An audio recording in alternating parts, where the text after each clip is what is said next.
नमस्कार, news room live देख रहे हैं आप और मैं हूं आपके साथ शिपवन शर्मा और मेरे साथ हैं मेरे सहयोगी शीतल शर्मा। पहले इलेक्शंस को लेकर बात करेंगे। जिस तरीके से विधानसभा चुनाव की सरगर्मियां हरियाणा और साथ ही साथ जम्मू कश्मीर में तेज हो चुकी हैं।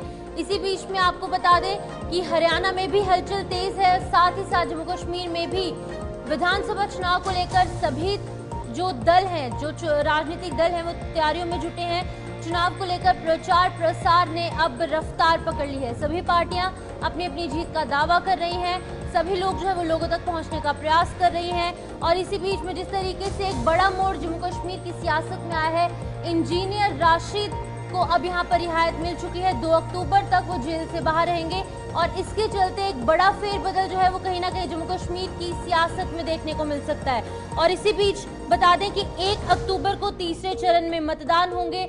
पहला चरण जो है वो 18 सितंबर को होगा, दूसरा चरण यहाँ पर 25 सितंबर को होगा और 8 अक्टूबर को नतीजे निकलकर सामने आएंगे। बता दें कि इंजीनियर राशिद के बाहर आने के बाद सियासत तेज हो चुकी है और इंजीनियर राशिद के बाहर आने से पूरी चुनावी फिजा जो है वो बदल सकती है। जो विधानसभा चुनाव में अवामी इत्तेहाद पार्टी यानी जो इंजीनियर राशिद की पार्टी है वो 50 सीटों में जो है वो यहाँ पर चुनाव लड़ रही है। 90 में से 50 सीटों पर चुनाव लड़ती नजर आ रही है और इस पार्टी का कहीं ना कहीं जो ग्राउंड है वो साफ होती नजर आ रही है, क्योंकि काफी ज्यादा मजबूती ग्राउंड लेवल पर इस पार्टी को देखने को मिल रही है। वहीं पर अगर दूसरी तरफ बात करेंगे, Bharatiya Janata Party, Peoples Democratic Party, National Conference, Congress, सभी लोग जो है वो अपनी जीत का दावा यहाँ पर जम्मू कश्मीर में करते नजर आ रहे हैं। शीतल, बिल्कुल देखिए, इस समय सबकी नजरें इंजीनियर रशीद पर रहेंगी क्योंकि वो जेल से बाहर आ चुके हैं। लेकिन उससे पहले फिलहाल जम्मू कश्मीर में तीसरे चरण के नामांकन का आज आखिरी दिन है और 17 तक जो है वो नामांकन वापस लेने की तारीख होगी। उससे पहले जांच होगी, स्क्रूटनी होगी और उसके बाद 17 तारीख तक अपना नाम वापस कर सकते हैं। और ये प्रक्रिया जो है ये आखिरी चरण की चल रही है। पहला चरण 18 को होना है, दूसरा चरण 25 को होना है, तीसरा चरण 1 अक्टूबर को होना है और सबकी नजरें इन चरणों पर बनी रहेंगी। सबसे पहले इंतजार रहेगा कि पहला चरण जब होगा तब किस तरह की जो तस्वीर है वो जमीन से निकल कर आएगी, लोग कैसे बाहर आएंगे, क्या उनका रुझान रहेगा, किस उत्साह के साथ लोग इस डेमोक्रेटिक सेटअप में, इस लोकतंत्र के सबसे बड़े त्योहार, सबसे बड़े ढांचे में निकल कर आएंगे और अपने वोट का इस्तेमाल करेंगे। लेकिन फिलहाल दूसरी तरफ जो राजनीतिक पार्टियां हैं वो पूरी तरह से तैयारी में जुटी हुई हैं। जम्मू कश्मीर हो या फिर हरियाणा हो, हर पार्टी, हर छोटे छोटे दल या हर बड़े दल जो राष्ट्रीय दल हैं वो भी चुनाव को लेकर इस वक्त अपनी तैयारियों में जुटे हुए हैं। हरियाणा के अंदर भारतीय जनता पार्टी अकेले दम पर चुनाव लड़ रही है, कांग्रेस अकेले दम पर चुनाव लड़ रही है, आम आदमी पार्टी ने भी अपना दावा जो है वो ठोक दिया है। साथ ही साथ बाकी क्षेत्रीय पार्टियां भी इस वक्त पूरी मजबूती के साथ उतरने का दावा कर रही है। अगले दिनों में प्रधानमंत्री मोदी जम्मू कश्मीर का दौरा करेंगे, अलग अलग जिलों में पहुंचकर यहां पर जो 1 या 2 रैलियां प्रधानमंत्री मोदी की तरफ से हो सकती हैं, उसके अलावा अन्य जो भारतीय जनता पार्टी में स्टार प्रचारक रहेंगे वो भी जम्मू कश्मीर में पहुंचेंगे। बिल्कुल, जिस तरीके से प्रधानमंत्री नरेंद्र मोदी के हवाले से बात करेंगे तो वो डोडा पहुंचेंगे। 14 सितंबर को डोडा की उनकी रैली यहां पर जो है वो देखने को मिलेगी। और इस बीच तैयारियां किस तरीके की हैं, इन तमाम चीज़ों पर जानकारी देने के लिए हमारे साथ विकास ज्वाइन कर चुके हैं। विकास, आपसे जानना चाहूंगी किस तरीके से सरगर्मियां डोडा में देखने को मिल रही हैं, क्योंकि एक दिन बाद ही यहाँ पर प्रधानमंत्री नरेंद्र मोदी खुद चुनाव प्रचार के लिए डोडा पहुंचेंगे। बिल्कुल जी हाँ शिपन, मैं आपको बता दूं ये 41 साल के बाद होने जा रहा है, क्योंकि डोडा डिस्ट्रिक्ट में इससे पहले इंदिरा गांधी जो है 1983-82 में आई हुई थे और इसके बाद पहले प्रधानमंत्री जो डोडा डिस्ट्रिक्ट में आने जा रहे हैं। तो ऐसे में यहाँ की एडमिनिस्ट्रेशन और जो पार्टी है वो बिल्कुल तैयार है और इस स्टेडियम को जो है बिल्कुल तैयार किया गया है और आसपास सिक्योरिटी जो है काफी बढ़िया तरीके से बढ़ा दी गई है और साथ में पूरे डिस्ट्रिक्ट में मॉनिटरिंग किया जा रहा है। बिल्कुल विकास, देखिए इस वक्त तस्वीर क्या दिखाई दे रही है जमीन पर, मोदी की आने की तैयारियां किस तरह से हो रही हैं, चाहे वो पार्टी लेवल पे हो या प्रशासनिक स्तर पर।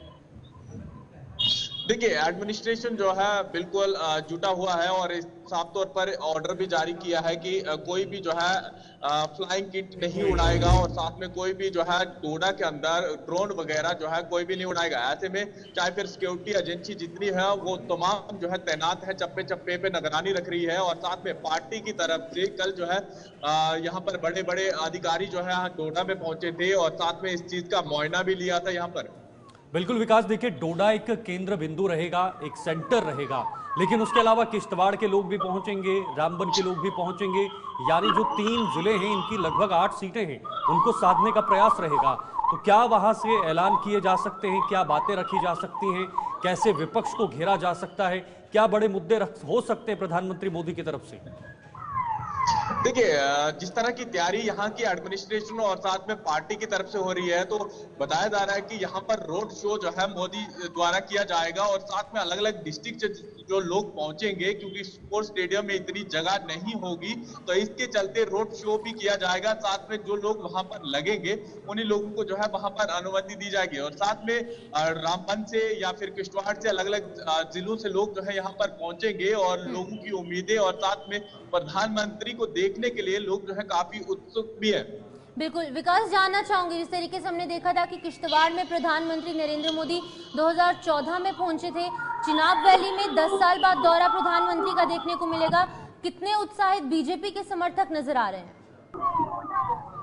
देखिए, बीजेपी काफी खुशी की लहर है उनके अंदर, क्योंकि एक तरफ से तमाम पार्टियां जो है उनको हराने के लिए अलायंस बनाकर बैठी है या फिर अलग अलग पार्टी जो है उनपे दांव खेल रही है और एक सिंगल पार्टी होने के कारण जो है वो एक साइड है। लेकिन अब कहीं ना कहीं उनका मनोबल और ज्यादा बढ़ेगा, क्योंकि यहाँ पर प्रधानमंत्री पहुंचेंगे। कहीं ना कहीं जिस तरह की तैयारियां हो रही है, जिस तरह की खुशी की लहर बीजेपी कार्यालय में देखने को मिल रही है, कि आने वाला समय बताएगा कि किस तरह से क्या चीज लेके आते हैं प्रधानमंत्री और किस तरह का रोजगार चिनाब वैली को, क्योंकि यहाँ के लोगों की देराना मांग है कि इतने पावर प्रोजेक्ट है, कम से कम यहाँ के बच्चों को वहां पर रोजगार मिल जाए, ताकि आने वाले समय में यहाँ से अनएम्प्लॉयमेंट का जो रेशियो है वो जो है कम हो पाए। हमारे साथ इमरान भी इस वक्त श्रीनगर से हमारे साथ बने हुए हैं। इमरान, श्रीनगर में इस वक्त एक नया सूरज खिला है, यानी जो इंजीनियर रशीद है वो जेल से बाहर आ गए हैं। कई सालों के बाद वो जेल से बाहर आए, लेकिन जब उन्होंने बयान दिया वो भी हमने देखा, उनकी बॉडी लैंग्वेज देखी, उनके एक्सप्रेशन देखे, उनकी जो भाषा शैली थी वो भी देखी। वो जैसे ही बाहर आए उन्होंने सीधे सीधे विपक्ष पर कटाक्ष किया है, चाहे वो भारतीय जनता पार्टी हो, प्रधानमंत्री मोदी हो, नेशनल कॉन्फ्रेंस हो, पीडीपी हो, तमाम दलों को उन्होंने घेरा है। यानी एक नई एनर्जी के साथ वो निकल कर आ रहे हैं। अभी क्या उत्साह नजर आ रहा है वहां पर? जी बिल्कुल, इंजीनियर रशीद जो है करीबन 5 साल के बाद तिहाड़ जेल से अबूरी जमानत पर एक इंटर्म बेल पर वो रिहा हो चुके हैं और आज सुबह वो श्रीनगर के इंटरनेशनल एयरपोर्ट पर पहुंच चुके हैं और यहाँ से सीधे वो बारामूला की तरफ रवाना हुए और बारामूला भी वो पहुंच चुके हैं, जहां बारामूला के दिलना इलाके में एक बड़ी अवामी रैली, एक मैस्यू पब्लिक गैदरिंग से वो खिताब करेंगे और उसके बाद उनका प्रोग्राम डिग्री कॉलेज का भी है और कई अहम जगहों पे जहां पे वो अवामी रैलियों से खिताब करेंगे। लेकिन इंजीनियर रशीद जो कल शाम को दिल्ली की तिहाड़ जेल से रिहा हुए थे, उसके बाद उन्होंने पहला मीडिया इंटरेक्शन किया, फिर उनके बाद उन्होंने प्रेस कॉन्फ्रेंस की और आज सुबह भी उन्होंने एयरपोर्ट के सामने मीडिया से खिताब किया। तो कुल मिला के उन्होंने न सिर्फ बीजेपी को घेरे में लिया, उस पर सख्त तनकीद की जो 5 अगस्त 2019 के बाद जो भी हुआ, बल्कि यहाँ की जो सियासी जमातें हैं, चाहे नेशनल कॉन्फ्रेंस हो, चाहे पीडीपी हो, या वो जमातें जिन्होंने यहाँ पे ऑलरेडी रूल किया। इमरान, जरा ये बताइएगा, जब वहां पर इंजीनियर रशीद पहुंचे, एयरपोर्ट से लैंड हुए, तो उस समय क्या माहौल था?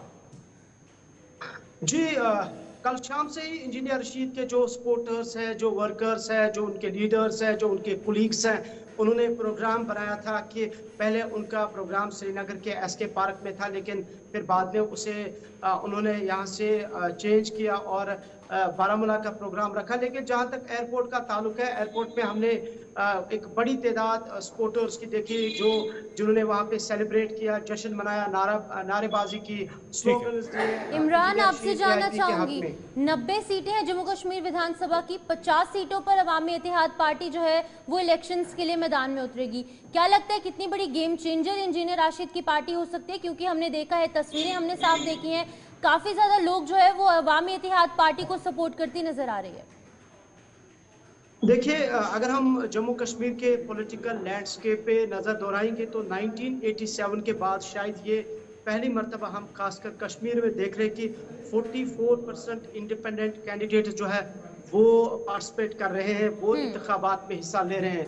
और इंजीनियर रशीद की पार्टी एआईपी का जहां तक ताल्लुक है, 27 कैंडिडेट्स फर्स्ट और सेकंड फेज में उन्होंने ऑलरेडी उनकी अनाउंसमेंट की है।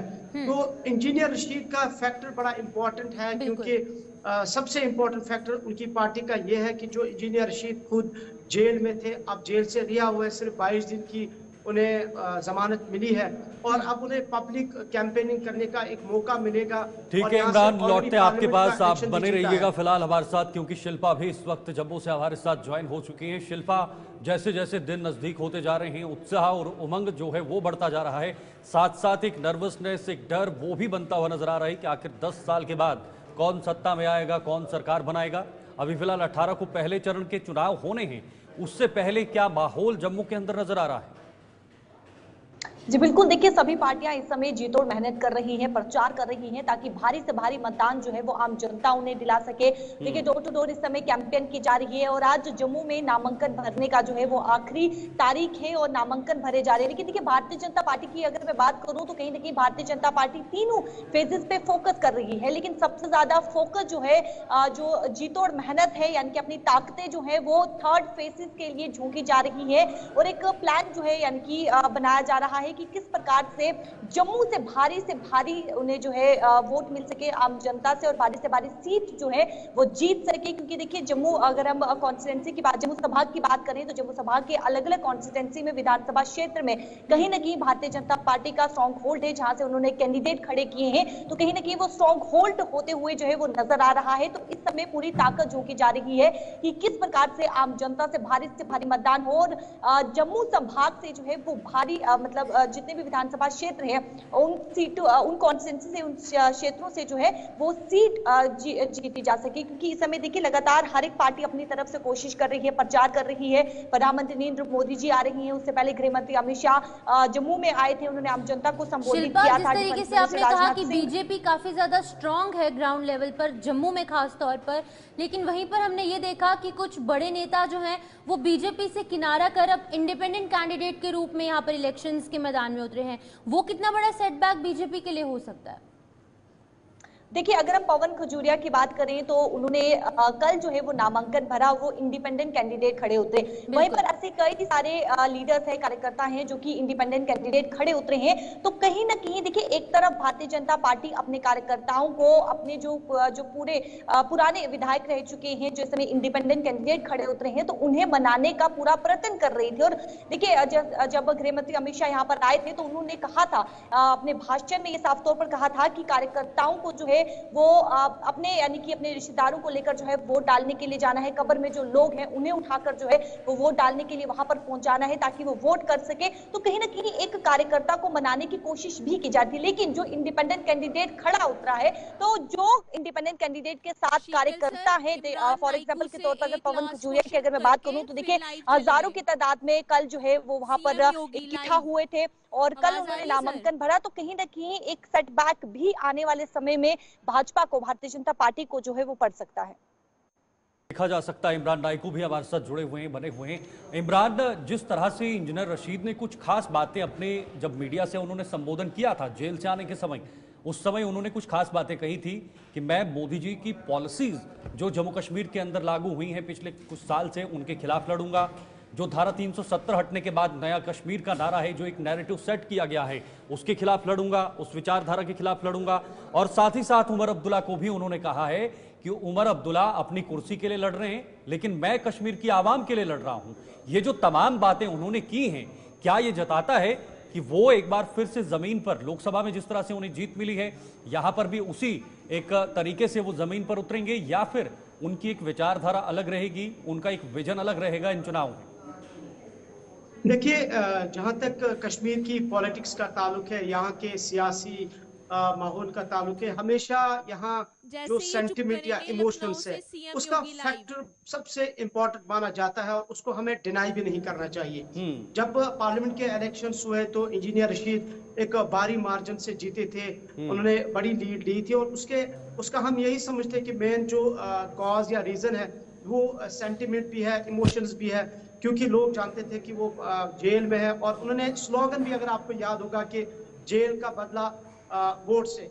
और इस वक्त जो इंजीनियर रशीद जेल से बाहर आए हैं और जब उन्होंने जेल से बाहर निकलते ही बीजेपी के नया कश्मीर नैरेटिव को सख्त तनकीद की है, उसको उन्होंने जिस तरीके से वार उस पर किया है, नेशनल कॉन्फ्रेंस और पीडीपी को उन्होंने निशाना बनाया है। तो मैं समझता हूं कि इंजीनियर रशीद जिस तरीके से अब मीडिया के बाद अब वो लोगों में जब बात करना शुरू करेंगे, पब्लिक गैदरिंग में वो डायरेक्टली लोगों के साथ रीच आउट करेंगे, तो एक तो ये जेल का बदला वोट से, दूसरा वो इमरान जिस तरह से उन्होंने लोकसभा में जीत हासिल की है, अगर विधानसभा में उन्हें सफलता मिलती है, जो लंबे समय से पार्टियां, चाहे वो पीडीपी हो या फिर नेशनल कॉन्फ्रेंस हो, जो कश्मीर की सत्ता में रही हैं, लंबे अंतराल से वो सरकारों में रहे हैं, तो अगर इंजीनियर रशीद यहां पर सफलता हाथ लगती है तो क्या आपको लगता है एक बड़ा रेवोल्यूशन कश्मीर की राजनीति में हो सकता है? जी बिल्कुल, एब्सोल्युटली, क्यों नहीं, क्योंकि एक लंबे समय तक यहाँ पे नेशनल कॉन्फ्रेंस ने हुकूमत की है, कांग्रेस ने नेशनल सत्ता पर अगर देखें तो उन्होंने हुकूमत की है, पीडीपी को भी मौका मिला है 2-3 मरतबा हुकूमत करने का। और apart from national conference, PDP, Congress, BJP, जो बाकी सियासी छोटी मोटी पार्टियां हैं यहाँ कश्मीर के रीजनल पॉलिटिकल पार्टी। शुक्रिया तमाम जानकारी देने के लिए। शिल्पा, आपका भी बहुत बहुत शुक्रिया। इसी बीच लखनऊ की तस्वीरें आप तक सामने रखेंगे, जहां पर कि सीएम योगी आदित्यनाथ जो है वो जनसभा को संबोधित कर रहे हैं। क्या कुछ कह रहे हैं आप भी सुनिए। और समाज का एक बड़ा तबका जब इसकी चपेट में आता है तो फिर गरीबी, भूखमरी, अभाव, ये सारी विकृतियां समाज के सामने देखने को मिलती हैं। सरदार अटल जी के सामने एक बड़ी चुनौती थी, एक व्यापक जीवन का अनुभव था, और उस व्यापक जीवन के अनुभव को उन्होंने अपने शब्दों से, अपने काव्यों के माध्यम से, और जब सरकार में आने का अवसर प्राप्त हुआ तो इन बुराइयों से लड़ने के लिए एक व्यापक कार्य योजना को जमीनी धरातल पर उतारने का कार्य उन्होंने अपने कालखंड में किया था। ये हमारा सौभाग्य है कि सरदार अटल जी की स्मृतियों को 18 अटल आवासीय विद्यालयों के माध्यम से प्रधानमंत्री मोदी जी के संकल्पना के अनुरूप जमीनी धरातल पर उतारने का प्रथम चरण का कार्यक्रम शुभारंभ होने के साथ साथ इस द्वितीय शैक्षिक सत्र का शुभारंभ करने के लिए आज हम सब यहां पर एकत्र हुए हैं। मैं लखनऊ, सहारनपुर, मेरठ, बरेली, मुरादाबाद, अलीगढ़, आगरा, कानपुर, झांसी, बांदा, प्रयागराज, मिर्जापुर, वाराणसी, आजमगढ़, गोरखपुर, बस्ती, अयोध्या और लखनऊ, इन सभी 18 मंडलीय मुख्यालयों पर, जिसमें मेरठ का विद्यालय बुलंदशहर में और झांसी का ललितपुर में संचालित है, मुरादाबाद निर्माणाधीन है और बरेली का भी निर्माणाधीन है, लेकिन एक साथ 18 जिला मुख्यालयों पर, उन मंडलीय मुख्यालयों पर 18 अटल आवासीय विद्यालय संचालित हो चुके हैं, जिसमें मुरादाबाद के बच्चे बुलंदशहर में और बरेली कमिश्नरी के बच्चे लखनऊ अटल आवासीय विद्यालय में भी अध्ययन कर रहे हैं। नए सत्र में, अगले नए सत्र में वे सभी अपने विद्यालयों में जाएंगे। इस अवसर पर नए शैक्षिक सत्र के लिए मैं आपको बधाई देता हूं, अपनी शुभकामनाएं देता हूं। और याद रखना होगा, व्यक्ति हो या समाज,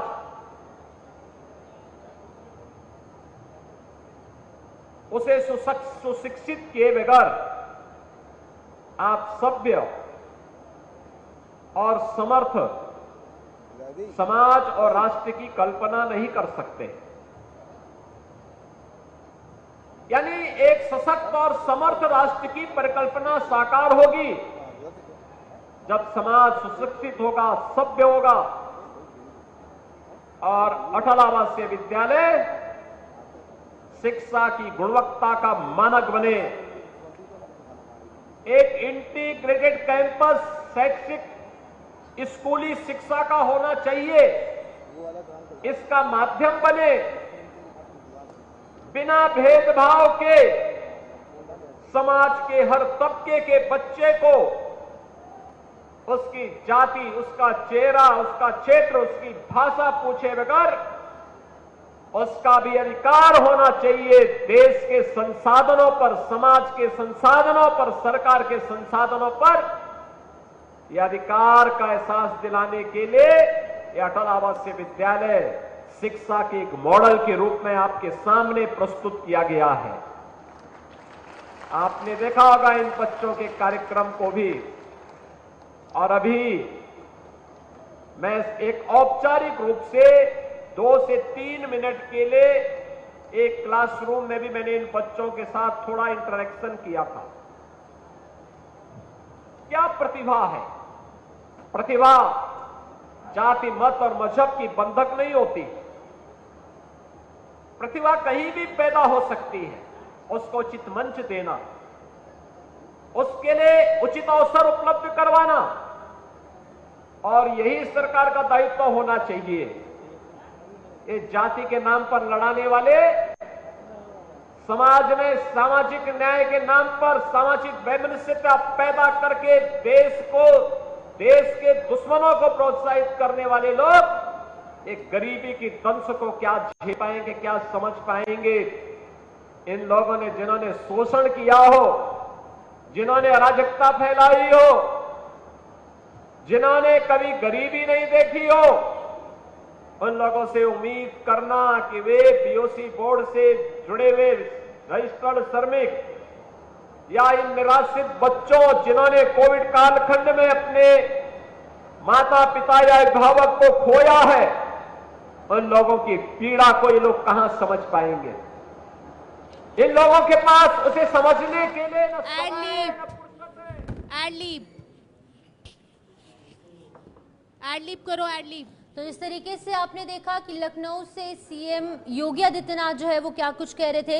लगातार उत्तर प्रदेश में जो लोगों के हित में काम किया जा रहा है, सेंट्रल गवर्नमेंट की जो तमाम स्कीम्स का फायदा यूपी के लोगों को मिल रहा है, उन सभी चीजों को लेकर जो है वो बात की गई। इसी बीच में अगली खबर की ओर बढ़ेंगे, जहां पर विधानसभा चुनाव की तैयारियां भी तेज हैं। जम्मू कश्मीर की जिस तरीके से हमने बात की, अब हरियाणा के हवाले से बात करेंगे। वहां पर भी सभी राजनीतिक दल जो है वो तैयारियों में जुट चुके हैं। सभी दल ताबड़तोड़ तरीके से लिस्ट जारी करते नजर आ रहे हैं। बीजेपी ने सभी उम्मीदवारों का ऐलान कर दिया है। कांग्रेस की चौथी और आम आदमी पार्टी की छठी लिस्ट जो है वो जारी कर दी गई है।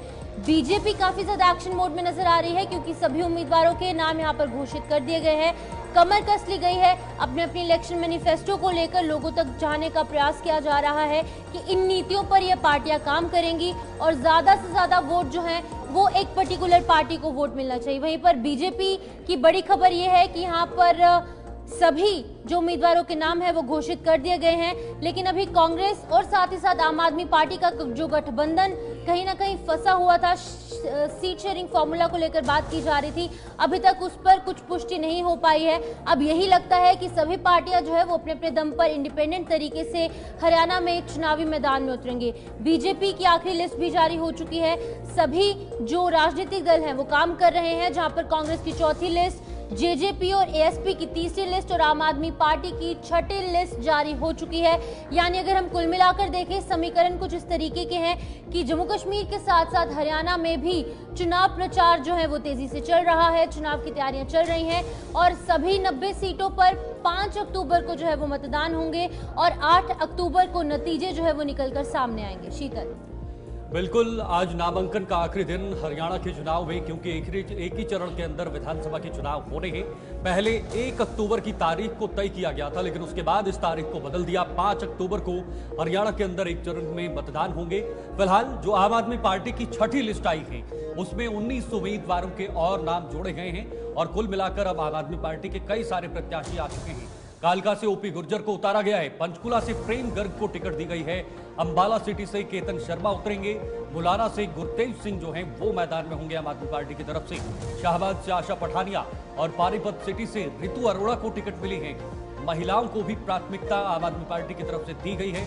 पेहोवा से गेहल सिंह संधू, गोहला से राकेश खानपुर को मैदान में उतारा गया है।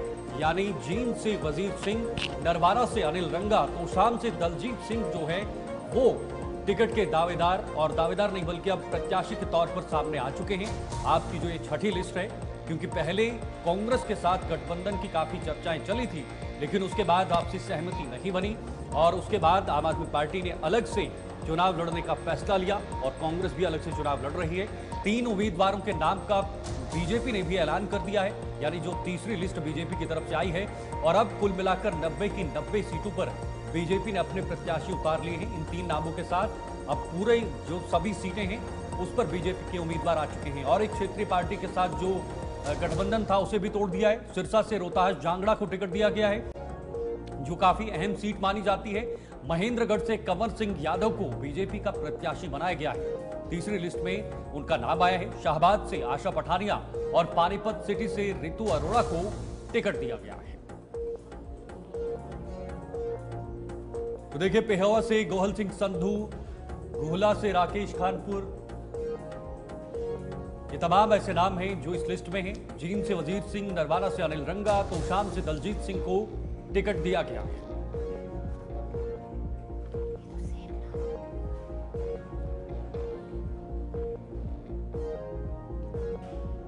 तो लगातार ये जो टिकटों का सिलसिला था, ये जो लिस्टों का सिलसिला था, वो अब थम रहा है, क्योंकि आज का आखिरी दिन है और आज कुछ दिन और देर तक हो सकता है कांग्रेस की एक और लिस्ट आए। ये तो कांग्रेस पर निर्भर करेगा, लेकिन आज जब नामांकन होगा तो कई सारे समीकरण बदलेंगे और कई सारे समीकरण बिगड़ेंगे। ये इस तरह के भी हालात आज देखने को हरियाणा के अंदर मिल सकते हैं। लेकिन हरियाणा का रण इस बार जो है वो काफी ज्यादा दिलचस्प है, क्योंकि पिछले 10 सालों से बीजेपी सरकार में है। मनोहर लाल लगभग 9.5 साल मुख्यमंत्री के तौर पर रहे, लेकिन अब अलग वहां पर मुख्यमंत्री को चुना गया है। फिलहाल यूपी से बड़ी खबर, सीएम योगी ने मंत्रिमंडल के साथ बैठक बुलाई है। लखनऊ में मुख्यमंत्री ने आज ये मंत्रियों की बैठक बुलाई है और आज 4:30 बजे मंत्रियों की बैठक होगी। सभी मंत्री इसमें शामिल होंगे। मुख्यमंत्री आवास पर सीएम योगी ये बैठक लेंगे, उनकी अध्यक्षता में ये बैठक होगी और जितने भी मंत्री हैं वो मंत्री इस मंत्रिमंडल की बैठक में होंगे और उत्तर प्रदेश के अलग अलग मुद्दों पर चर्चा होगी और भी कई मुद्दे इस मंत्रिमंडल की बैठक में जो हैं वो उन पर चर्चा की जा सकती है। बिल्कुल, जिस तरीके से लगातार यूपी में जो सीएम योगी आदित्यनाथ है वो लगातार लोगों के हित में काम करते नजर आ रहे हैं और तमाम चीजों को लेकर बैठकों का दौर भी देखने को मिल रहा है। यूपी में सीएम योगी आदित्यनाथ ने मंत्रिमंडल के साथ बैठक बुलाई है और लखनऊ में ये पूरी की पूरी बैठक जो है वो देखने को मिलेगी। क्या कुछ विषय रहेगा, किस तरीके से सभी समीकरण बनेंगे, वो देखने वाली बात होगी। लेकिन जिस तरीके से कानून व्यवस्था की बात करें, महिलाओं की सशक्तिकरण की बात करें या फिर युवाओं के हवाले से बात करें, किसानों के हवाले से बात करें या फिर बुजुर्ग लोगों की अगर बात करेंगे, सभी लोगों को, सभी आयु वर्ग के लोगों, हर एक व्यक्ति के उत्थान के लिए कहीं ना कहीं सीएम योगी आदित्यनाथ जो है वो काम करते नजर आ रहे हैं। और आज शाम 4:30 बजे के करीब जो है वो मंत्रिमंडल की बैठक यहाँ पर बुलाई गई है। क्या कुछ विषय रहेगा उस पर भी हम आपको जानकारी जो है वो जरूर साझा करेंगे। बिल्कुल शिवन, देखिए सबसे खास बात इस बैठक में रहेगी आने वाले उपचुनाव। उत्तर प्रदेश के अंदर जो उपचुनाव होने हैं, लगभग 10 सीटों पर ये उपचुनाव होने हैं, उसको लेकर क्या तैयारियां की जाए, कैसे तैयारियां की जाए, उसको लेकर मंथन हो सकता है। जो आधिकारिक तौर पर चुनाव की तैयारियां होती हैं, स्वच्छता पखवाड़ा पर चर्चा हो सकती है। उसके अलावा सदस्यता अभियान को लेकर भी इस बैठक में चर्चा होने की पूरी संभावनाएं हैं। ये जब बैठक होगी उसके बाद ये पूरी तस्वीर साफ होगी। फिलहाल इस वक्त रजा अब्बास हमारे साथ लखनऊ से ज्वाइन हो चुके हैं। मैं सीधे रजा का जो इस वक्त रुख करना चाहूंगा। रजा, ये बैठक कितनी महत्वपूर्ण होगी, क्योंकि पूरा मंत्रिमंडल इसमें शामिल होगा, जितने भी मंत्री यूपी सरकार में हैं वो इसमें पहुंचेंगे। क्या मुख्य बिंदु रहने वाले हैं इस बैठक में? 10 उपचुनाव होने जा रहे हैं उत्तर प्रदेश में, उसका वही मेन पॉइंट है, क्योंकि योगी आदित्यनाथ ने इस उपचुनाव को जो है वो अपनी आत्मसम्मान की लड़ाई रखी है। और जाहिर सी बात है 2024 की लोकसभा में जहां योगी आदित्यनाथ के नेतृत्व में उत्तर प्रदेश में लोकसभा चुनाव लड़ा गया, वहां पे सीटें कहीं ना कहीं बीजेपी को कम नजर आई। 37 सीटें समाजवादी पार्टी जीत के आई, जिसके फीडबैक योगी आदित्यनाथ ने तमाम विधान परिषद सदस्य, एमएलए, मंत्रीगणों से मीटिंग करके आखिरकार ऐसी क्या चीज हो गई जिसकी वजह से भारतीय जनता पार्टी की सीटें लोकसभा में कम हुई। जाहिर सी बात है केंद्र नेतृत्व बार बार उत्तर प्रदेश मुख्यमंत्री से सवाल पूछ रहा है, जिसके नाते 10 उपचुनाव की सीटों में जो चुनाव होने जा रहे हैं, योगी आदित्यनाथ ने अपने हाथ में कमान ले ली है। और खासतौर पे मंत्रिमंडल को इसलिए बुलाया गया है क्योंकि हर मंत्री को हर जिले में प्रभारी बनाया गया है। उन जिलों में जहां पे उपचुनाव है वहां के प्रभारी जो मंत्रीगण हैं उनसे फीडबैक लिया जाएगा, क्योंकि हर महीने मंत्रियों को प्रवास पे रहना है, जिलों में जाना है, कार्यशैली देखनी है, लोगों लोगों से संवाद स्थापित करना है, पता लगाना है कि आखिरकार ऐसी क्या बात है कि जो भारतीय जनता पार्टी से पब्लिक नाराज हो रही है। उस फीडबैक के जरिए से नाराजगी दूर करो, काम करो, यही संदेश योगी आदित्यनाथ मंत्रियों को आज देने वाले हैं। बिल्कुल रजा, देखिए पिछले कुछ दिनों से जब से लोकसभा के चुनाव हुए हैं, जब से परिणाम वहां से बीजेपी के विपरीत गए हैं, क्योंकि काफी सीटों पर उन्हें उम्मीदें थी लेकिन वैसा परिणाम उन्हें नहीं मिला। अब क्या नई रणनीति रहने वाली है आगामी जितने भी चुनाव होंगे, क्योंकि आगे विधानसभा के चुनाव भी उत्तर प्रदेश के अंदर होने हैं, जो एक बहुत बड़ी चुनौती रह सकती है योगी आदित्यनाथ के सामने। और जो उथल पुथल उत्तर प्रदेश के अंदर देखने को मिल रहा है, कहीं घटनाएं हो रही हैं या बाकी अन्य चीजें हो रही हैं, ये तमाम चुनौतियों जो है वो इस वक्त उत्तर प्रदेश सरकार के सामने खड़ी हैं। इन चुनौतियों से निपटने के लिए क्या कुछ जो खास प्लान है वो सरकार की तरफ से बनाया जा सकता है? देखिए, खासतौर पे अभी डीजीपी जो है प्रेस कॉन्फ्रेंस करने जा रहे हैं। लॉ एंड ऑर्डर की स्थिति और मजबूत करने का प्रयास जो है पुलिस की तरफ से जारी है। और योगी आदित्यनाथ ने लॉ एंड ऑर्डर को लेकर खासतौर पे सुल्तानपुर में घटना हुई, फिर इससे पहले कई जिलों में इस तरह की लूट हत्या की घटनाएं लगातार निरंतर उत्तर प्रदेश में हो रही, जिसको लॉ एंड ऑर्डर कसने के लिए योगी आदित्यनाथ ने अभी तमाम जो गृह विभाग के आला अधिकारी हैं, डीजीपी हैं, तमाम डीआईजी हैं, आईजी हैं, जितने भी आईपीएस हैं, उनसे मीटिंग की और उनको साफ निर्देश दिया है कि लॉ एंड ऑर्डर की स्थिति कहीं ना कहीं कंप्रोमाइज नहीं की जाएगी। जो अपराधी हैं, जो उस तरह की प्रवृत्ति रखने वाले लोग हैं, जो क्राइम करते हैं, उनके नेक्सस को तोड़ा जाए, उनके तमाम नेटवर्क को तोड़ा जाए, गुंडा एक्ट की कार्रवाई प्रभावी तौर पर संचालित की जाए, जिसके ऊपर 3 एफआईआर से एक भी एफआईआर ज्यादा यानी 4 हो गई, 5 हो गई, उन पर गुंडा एक्ट लगाया जाए, गैंगस्टर लगाया जाए। तो कहीं ना कहीं जो नेटवर्क है वो अपराधियों को तोड़ने का प्रयास योगी आदित्यनाथ करते हुए नजर आ रहे हैं। और वो कहते हुए नजर आ रहे हैं, खासतौर पे अधिकारियों को संदेश और निर्देश दे रहे हैं कि कहीं पे भी कोई भी हो, किसी भी तरीके का अपराधी जो है उसको छोड़ा ना जाए। चलिए, बहुत बहुत शुक्रिया आपका। गठबंधन को लेकर बीएसपी सुप्रीमो का बड़ा खुलासा उत्तर प्रदेश में 2019 लोकसभा चुनाव में सपा से गठबंधन टूटने पर उन्होंने बड़ा खुलासा किया है। अखिलेश यादव ने फोन उठाना बंद कर दिया था। मायावती का कहना है पार्टी के सम्मान के लिए सपा से गठबंधन तोड़ा है, क्योंकि मायावती पिछले कई सालों से राजनीति में सक्रिय नजर नहीं आ रही थी। गठबंधन को लेकर अब जाकर उन्होंने बीएसपी सुप्रीमो यानी मायावती ने बहुत बड़ा खुलासा किया है।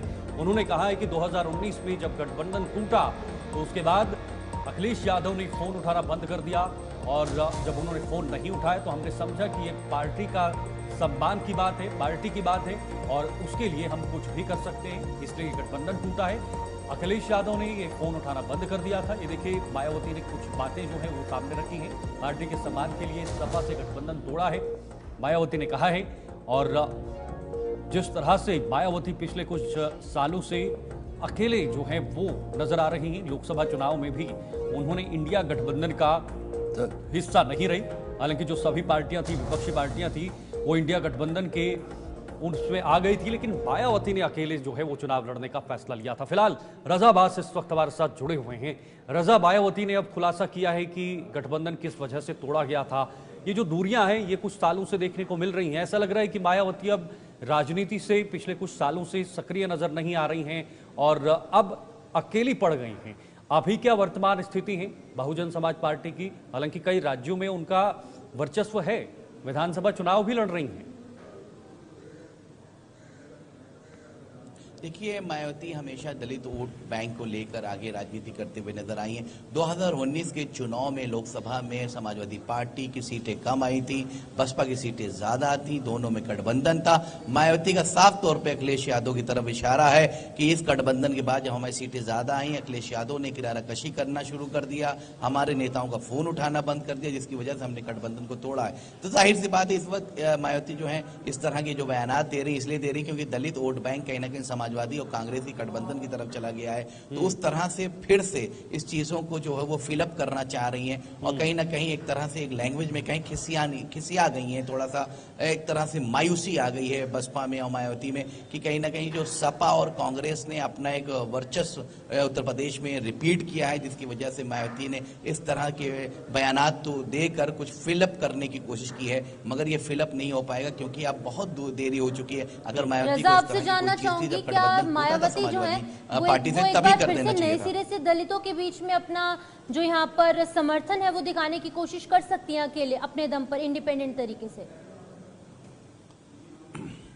देखिए, बसपा ऐसी पार्टी है, वो अगर आज चाहे तो जिंदा हो सकती है, मगर जो मेन लीडरशिप है उसको अपने हाथ में कमान लेनी होगी और एक संदेश देना होगा। दलितों पे सुचारू रूप से एक संदेश जाना चाहिए कि मायावती जो है कम बैक कर रही हैं और मायावती इस तरह से फिर अपने स्ट्रक्चर को इस्टेब्लिश कर रही हैं, मगर ऐसी चीजें नजर नहीं आ रही है। कहीं ना कहीं वो समाजवादी, कांग्रेस यहीं पे कटाश करती हैं, अटैक करती हैं। इससे नहीं काम चलेगा, घर से बाहर निकलना पड़ेगा, लोगों से संवाद करना पड़ेगा, दलितों को फिर से जोड़ना पड़ेगा, रिवाइव करना पड़ेगा।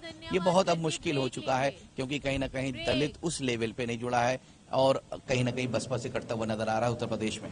तो रजा, इस बयान के मायने और इस बयान के संकेत क्या समझे जा सकते हैं कि क्या मायावती हाथ बढ़ा रही हैं किसी के साथ समर्थन के लिए, या फिर वो पीछे बैकफुट की तरफ जा रही हैं? इस बयान के मायने क्या निकाले जा सकते हैं? बहुत अच्छा सवाल आपने पूछा है, बहुत अच्छा सवाल है ये। देखिए, मायावती ने इस तरह का बयान जो है पॉलिटिकल स्टंट खेला है, और पॉलिटिकल स्टंट यूं है क्योंकि उन पे बार बार इल्जाम लगाया जाता है कि ये बीजेपी की दूसरी प्रो पार्टी बन के इलेक्शन लड़ती हैं और बीजेपी को जिताती हैं। तो इस तरह से मायावती ने इस तरह का बयान दिया कि हमने गठबंधन नहीं तोड़ा है, क्योंकि जो एक उत्तर प्रदेश में एक माइंड सेटअप है जो बीजेपी के अगेंस्ट वोटर है, उनको एक संदेश देना चाहती कि हमारी कोई कमी नहीं थी, समाजवादी की कमी थी जिसकी वजह से हमने गठबंधन तोड़ा है। तो कहीं ना कहीं उसको फिलअप करने की कोशिश का एक स्टंट खेला है मायावती ने कि हमारे पर जो इल्जाम लगाया जाता है कि बीजेपी समर्थित ये पार्टी है, वो कहीं ना कहीं धुल जाए। ठीक है, बहुत बहुत शुक्रिया रजा, ये तमाम जानकारी साझा करने के लिए। रजा आज हमारे साथ बने हुए थे जिन्होंने कहा कि मायावती का ये बयान बहुत बड़े मायने रखता है खासतौर पर उत्तर प्रदेश की राजनीति में, लेकिन क्या वो हाथ बढ़ाएंगी समर्थन के लिए? क्या सपा या कांग्रेस गठबंधन की तरफ जाएंगी, या फिर अकेले ही आने वाले समय में, चाहे वो चुनाव हो या बाकी चुनाव हो, उनमें हिस्सा लेंगी? फिलहाल वक्त एक छोटे से ब्रेक का है, फौरन लौट।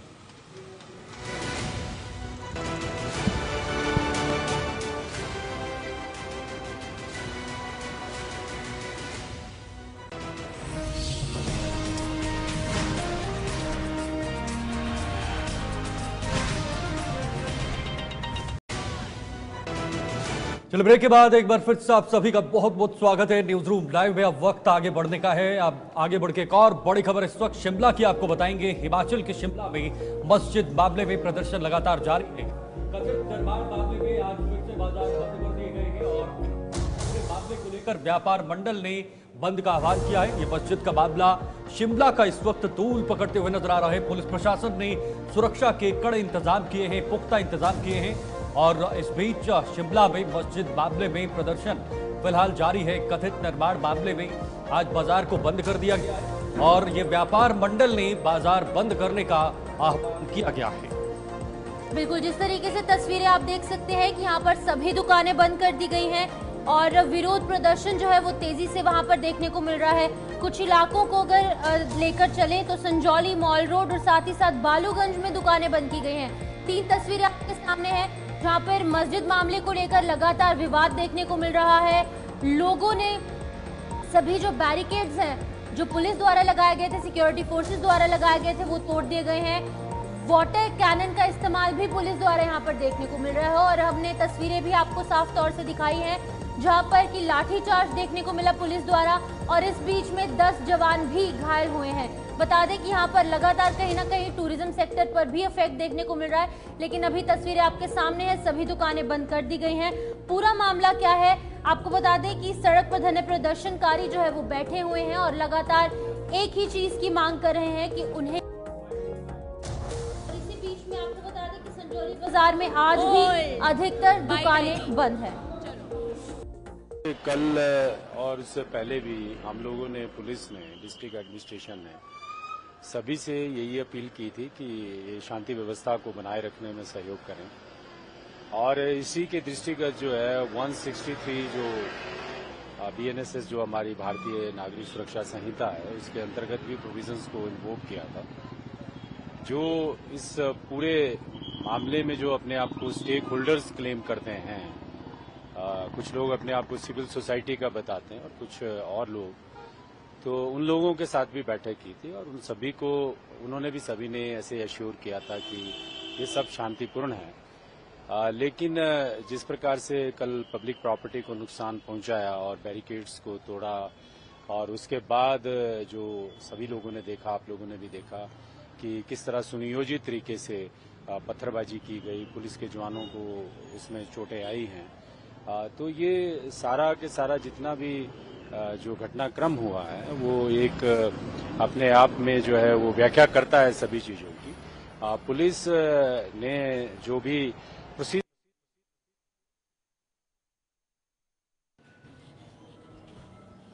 तो चलिए आगे बढ़ेंगे। बहराइच में भेड़ियों का आतंक थमने का नाम नहीं ले रहा है। भेड़ियों ने आज फिर एक महिला पर हमला किया है।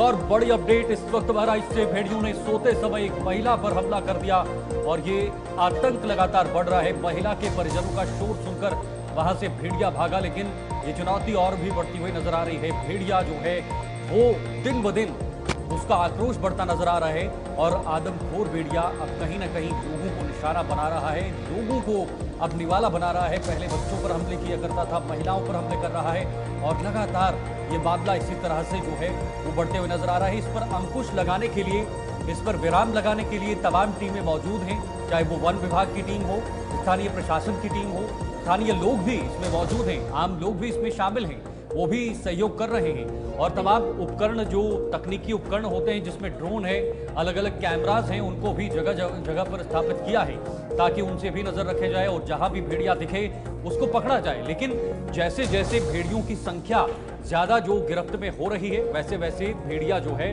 और भी ज्यादा हमलावर होते हुए नजर आ रहा है। शिवम, बिल्कुल, सिर्फ बहराइच में ही नहीं, मैं बता दूं कि यहाँ पर बस्ती, सीतापुर, बरेली, अमरोहा, ये तमाम वो जिले हैं जहां पर कि भेड़ियों का आतंक लगातार देखने को मिल रहा है।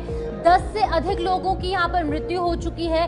10 से अधिक लोग जो है वो इन भेड़ियों का निवाला बन चुके हैं और 50 से अधिक लोग जो है वो घायल हुए हैं। 50 से अधिक गांव भी यहाँ पर प्रभावित होते नजर आ रहे हैं, जहां पर आपको बता दूं कि वन विभाग की टीमें जो हैं वो इन सभी भेड़ियों को पकड़ने में जुटी हुई हैं। अगर हम यहाँ पर आंकड़ों को लेकर बात करेंगे तो शीतल 5 भेड़िए अभी तक पकड़े जा चुके हैं। एक भेड़िए की तलाश, जो कि इनका सरगना बताया जा रहा है, मेन हेड बताया जा रहा है, जिसका नाम लंगड़ा भेड़िया है, उसे अभी तक पकड़ने की कोशिश लगातार टीमों द्वारा की जा रही है। 18 टीमें जो है वो यहाँ पर तैनात की गई हैं और इसी बीच में 3 तरफ पिंजरे जो है वो स्थापित किए गए हैं। बता दें कि थर्मो सेंसर कैमरे लगाए गए हैं और इसी के साथ साथ तमाम कुछ इस तरीके के प्रयास किए जा रहे हैं कि 5 भेड़ियों को पकड़ा जा चुका है और जो एक आखिरी लंगड़ा भेड़िया है उसे भी जल्द पकड़ा जा सके।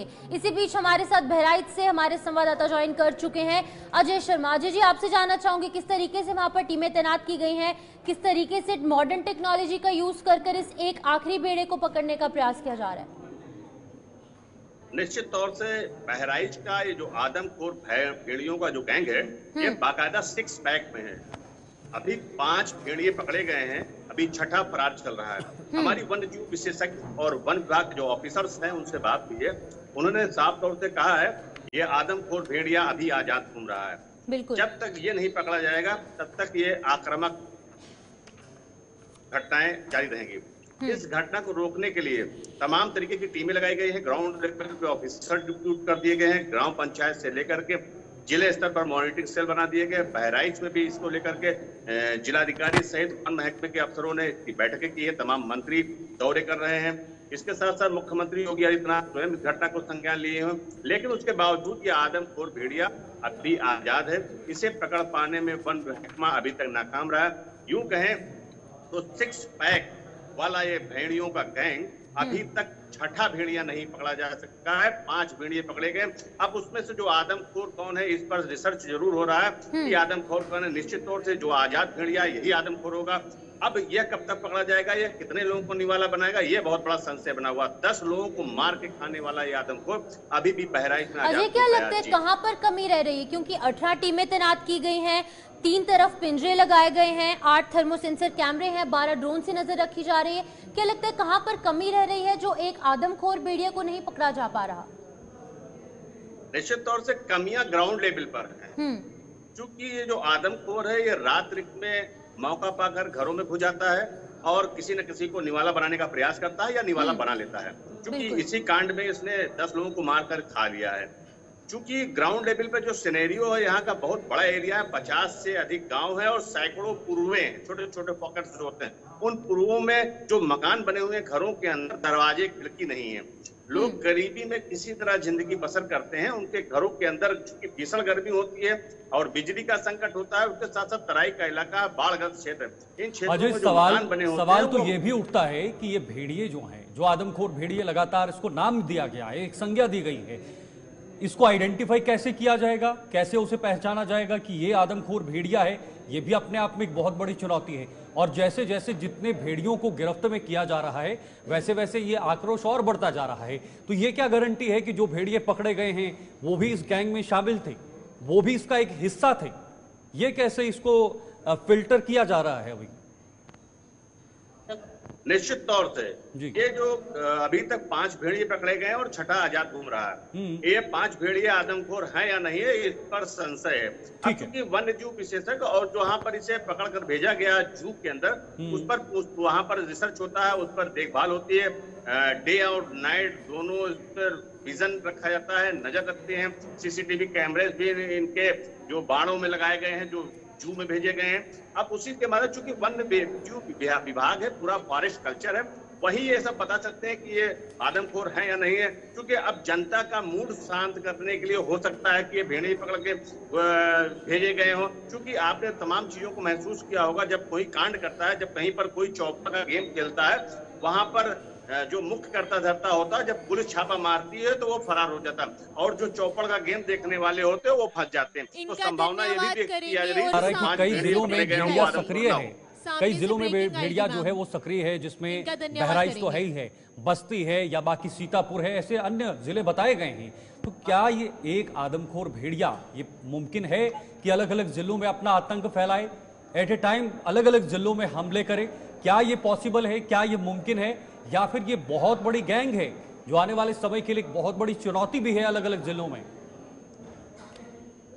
निश्चित तौर से शीतल, ये बहुत बड़ा सवाल किया है JK 24 ने, क्योंकि ये उत्तर प्रदेश सरकार की अब साख का सवाल हो गया है। उत्तर प्रदेश के तमाम जिलों में ये अफवाह फैलती जा रही है या माहौल बनता जा रहा है, और चूंकि घटनाएं हो रही है इसलिए अफवाह भी नहीं कहा जा सकता। क्योंकि बहराइच जिले में 10 लोगों को मारकर खा गया है, तो इसे अफवाह नहीं माना जा सकता। लेकिन तमाम जिलों में जो घटनाएं निकल के आ रही है, लोग वहां की भी खबरें भेज रहे हैं और तमाम चीजें निकल के आ रही है कि वहां भी इसी तरीके का आतंक है। हम बहराइच को उस घटना से इसलिए नहीं जोड़ सकते क्योंकि बहराइच में जो घटना, ठीक है अजय, बहुत बहुत शुक्रिया तमाम जानकारी देने के लिए। अजय शर्मा यहाँ पर बहराइच से हमारे संवाददाता तमाम अपडेट कर रहे थे। इसी बीच पैरालंपिक्स के हवाले से अपडेट निकलकर सामने आ रही है। प्रधानमंत्री नरेंद्र मोदी जो है वो आज दोपहर लगभग 12 बजे के करीब जो है वो इन खिलाड़ियों से मुलाकात करेंगे। विदेश में भी नाम रोशन कर ये पैरालंपियंस जो है वो आए हैं, और इसी बीच में पैरालंपिक खिलाड़ियों से पीएम मोदी जो है मुलाकात करेंगे। पीएम आवास पर खिलाड़ियों से मुलाकात की जाएगी और साथ में लंच भी किया जाएगा। बता दें कि 12 बजे का समय जो है वो यहाँ पर तय किया गया है, जहाँ पर तमाम जो पैरालंपियंस जो पेरिस में इंडिया का नाम रोशन कर आए हैं, उन्हें यहाँ पर प्रधानमंत्री नरेंद्र मोदी ने पीएम आवास पर इनवाइट किया है। और इसी के साथ साथ आज दोपहर को 12 बजे के करीब जो है वो इनके साथ लंच भी देखने को मिलेगा। क्योंकि अगर हम देखें तो इंटरनेशनल लेवल पर पेरिस में जाकर ये जो तमाम पैरालंपियंस हैं, इन्होंने इंडिया का नाम रोशन किया है। इसी बीच में आज पीएम मोदी के साथ मुलाकात देखने को मिलेगी। तो बिल्कुल हमारे देश की आन बान शान, और अब पीएम मोदी से सम्मान। और ये पहली बार नहीं बल्कि जब भी हमारे देश के कोई खिलाड़ी विदेश से वापस लौटते हैं, इस देश का नाम रोशन करते हैं, तो उन्हें पीएम मोदी जरूर सम्मानित करते हैं, उनसे मिलते हैं, उनसे बातचीत करते हैं, उनका तजुर्बा, उनका एक्सपीरियंस जो इस दौरान में रहा है वो जानने की कोशिश करते हैं, और साथ साथ उनके साथ खान पीन भी होता है। और आज भी ये लंच पैरालंपिक्स खिलाड़ियों के साथ होना है, उसका इंतजार भी रहेगा। जब तस्वीरें आएंगी आप तक शेयर करेंगे, लेकिन तब तक हमें दीजिए इजाजत। नमस्कार।